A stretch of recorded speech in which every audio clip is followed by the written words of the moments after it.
Hello everybody! Oh my word, it's completely deserted fields. Perfect for a walkcast. So, how you all doing? Me, just soldiering on with work, been busy, trying to get things done. I've got a week off now, so I'm going to try and get as much sunshine time as possible, even though it's typical the week off sees that the sun is not going to be making much of an appearance at all. Damn you! So anyway, what's been going on? Not much. Last night, finally got around to writing my synopsis for my book. What I need to do now is just proofread it and then send it off to agencies, see if anybody would pick me up. It's going to be a tall order, but fingers crossed. People who've read my work have said it's always been good, so might just be being kind, but let's see what the professionals say, shall we? What else is going on? Well, I thought today that I would talk about friendships. I'm not sure if I've touched on this in a previous walkcast, but if I haven't, what the hell, let's go for it. If I have, what the hell, let's go for it. So anyway, friendships. I have got a fair number of people I consider friends, and then there's a number of them who I consider really good friends. I think there's a fine line with what people consider friendship and what some may consider just being acquaintances. With me, for me to be friends with someone, there have to be a person who I can socialise with. I mean, say people at work. Now, my new colleagues in my new job, all absolutely fantastic people, and I've socialised with a fair number of them. And yeah, it's good working friendship, so it's not all bad mixing personal and work life together. So I've got a really itchy nose. Yeah, so pardon me if I keep scratching it. But there are some exceptions. I mean, you do work with people, you can get on with them. But then you just, outside the workplace, a lot of them you really don't want to socialise with. And I think some people are too quick to bandy about the term friend. And with my last workplace, itchy nose again. I saw a lot of people stop being friends, then being friends again, stop being friends, then being friends again, bitching about each other, talking about each other behind their backs and all that sort of thing. And yet, they're still able to go out, socialise, yet just bitching about their so-called friends, what they consider friends. To me, that really makes me doubt that particular person's value on friendship. If you're just going to be two-faced, insert rude word of your choice, then you just don't deserve that person as a friend. Simple as. It's my opinion. So, some people are just so desperate for friends that they'll call anybody a friend. But I've heard a lot of people say that you can have as many friends as possible in life, but it's very rare that maybe more than 2 or 3 of them will be around for the long term. The 2 or 3 friends that will stick around and that you can call them best friends. Now, I have a fair number of really good friends who I don't see very often. So, and when we do meet up, it's as if no time's passed. All that sort of stuff. You know, still able to confide in each other even at distance. Speaking of a particular someone in mind, which is one of my nearest and dearest friends, Lynzey. Hello. I know she'll watch this as well as her mother. So, hello Pauline as well, there you go. There are some others I've had from school who I've been honoured to be asked to be the best man for one of them, more recent, Jim. Even though he probably won't say this, but he's got engaged and he had a choice of 3 people to be his best man. He chose me. Oh, I've known him the longest apparently, so best man speech. Oh my god, that's going to be difficult. And I've come into a bit of a tall grassed area. Let me turn around. Here we go. But it's people like that who, regardless of what happens in life, always stick around, always there for you, always, even though you don't see them or talk to them very often, when you do, it's like, yeah, same old. I think there's something valuable in that, and I believe that a lot of people really don't appreciate how valuable a friendship is. Even to a certain extent, when it comes to sort of online relationships, not like romantic relationships, like friendships. There's some element of trust. There's some people who you can just easily talk to and never meet, and to an extent you can call them friends.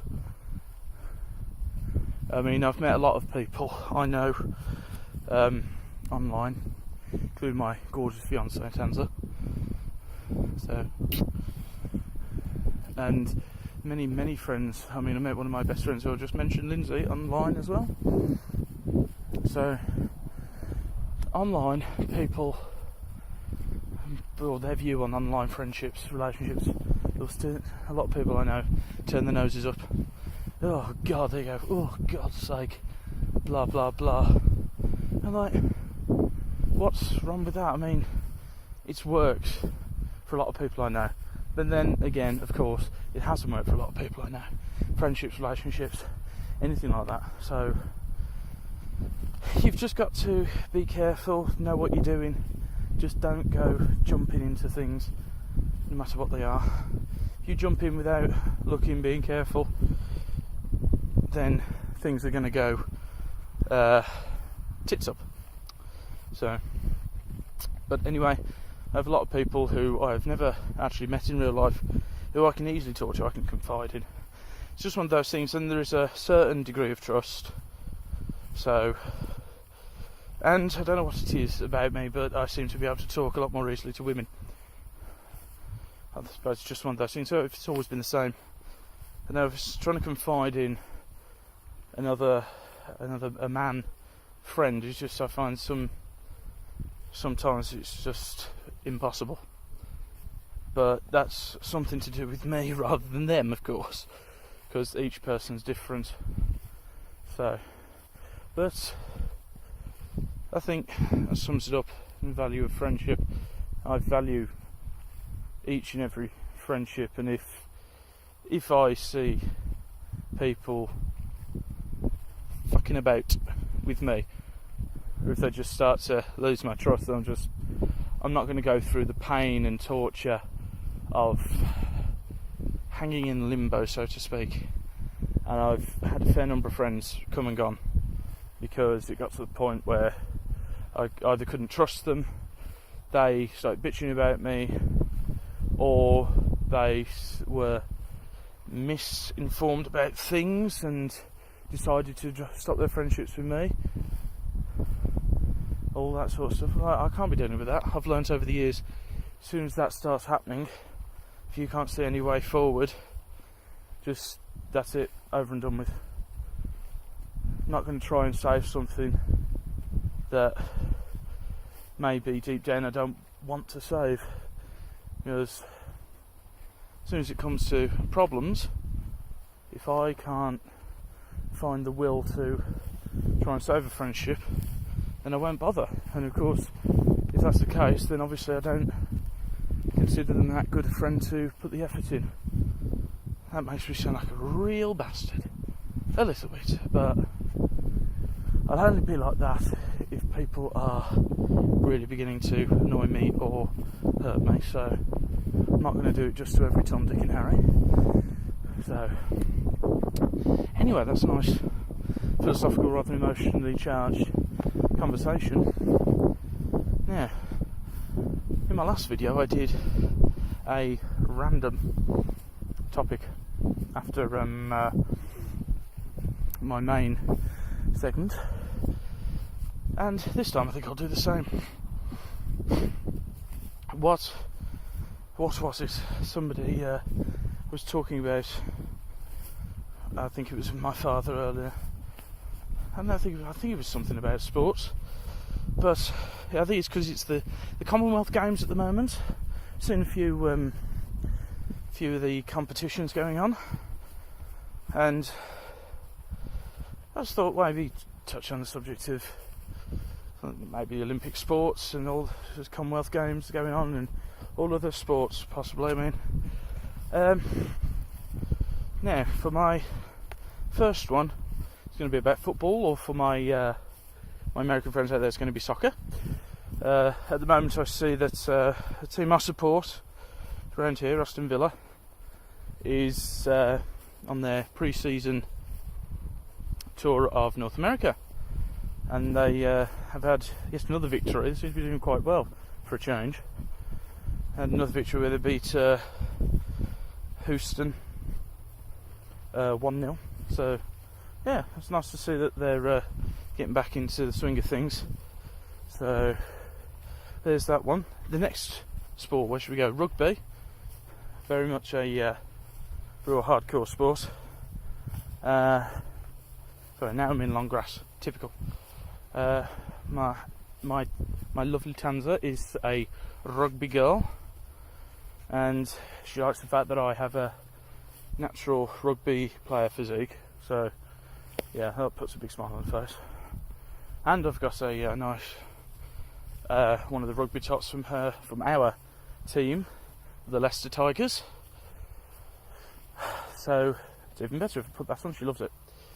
So I need to get a new one. But in this weather, it's way too warm. Another one. I enjoy a bit of ice hockey. Don't see it much though, but whenever it's on, yeah, I love that. I just love to see the fast-paced carnage. It's all the sliding about. Nothing sexual, please. And it's just fast-paced, full of action, and it's just thoroughly enjoyable. I mean, there are sports I don't like, cricket being one.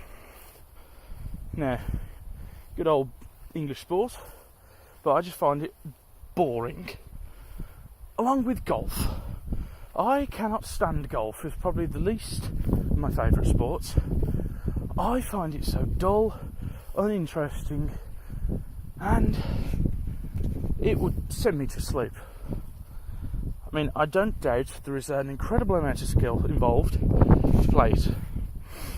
So, no, but that's got nothing to do. It's got nothing to do with me liking it. I just find it boring just watching things like this. It's like watching paint dry, in my opinion. Other sport, a bit of basketball. Don't mind a bit of basketball. Can be quite brutal at some points. Tennis has grown on me. Now, we never used to like tennis, but I don't know, just as I got older I was like, actually, it's going to be quite tense. And boy, yes, it can be tense. Going on to the Olympic Games, I mean, the last set of Olympics I did quite well at. So, I was fortunate enough to actually be in London during the Olympic Games. Well, let's say like the Paralympic Games, which were just afterwards. And my word, those Paralympians, oh, they are, without a doubt, some of the most impressive people I've ever seen in my life. Just sitting in a bar in London near Tower Bridge with Tenza. It was for our 5th year anniversary actually, so it was even more special. Just watching, what was it? The wheelchair races. Just watching that, seeing the skill and the energy, the devotion, determination, in those people's eyes, their faces, their whole body, their whole being. It's breathtaking stuff, and it's probably some of the best athletes, in my opinion, because they have got to overcome a lot more than somebody who is 100% fit and fully capable and, well, has all their body parts. I have the ultimate respect for the people who can overcome such physical handicaps or challenges, should I say, to be a bit more politically correct, should I say. Another one I always like watching at the Olympics is the archery and the shooting. Now, me personally, I've done archery before, and it was one of my favourite things to do. I haven't done it in a long time though, just like rugby. There are some sports out there that I was a real natural at, but I suppose me being me, I just gave up too easily when I was younger. Still do sometimes. But I was a really good rugby player back in the day. Used to be on the wing. So, well, I won't be able to do that nowadays. I'm not fast enough anymore. Too much fat. Too many big bones. So, but anyway, it is a lovely day. Don't know if you can see over there. That's the sort of view I've got up here. So, you can see in the distance is Birmingham. Don't know how well you can see it because I can't see the screen. And you just see around where I live is quite a green area, as it's a green belt for England's second city, and a town, a large town just north of it. So it's a merger of two green belts, and as you can see, it's quite picturesque from up here. Down there, it's a shithole. So anyway, you had quite a bit of view then. Lovely. But I tell you what, coming up here at night time, all you see is just Birmingham lit up with like a I don't know. It's like the Blackpool illuminations.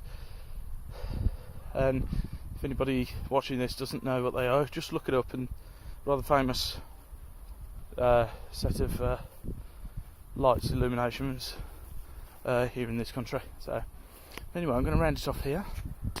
So I thank you wholeheartedly for watching, and hopefully I'll have another walkcast coming up soon with something with a bit of context rather than random crap. So I will see you all later. Bye bye.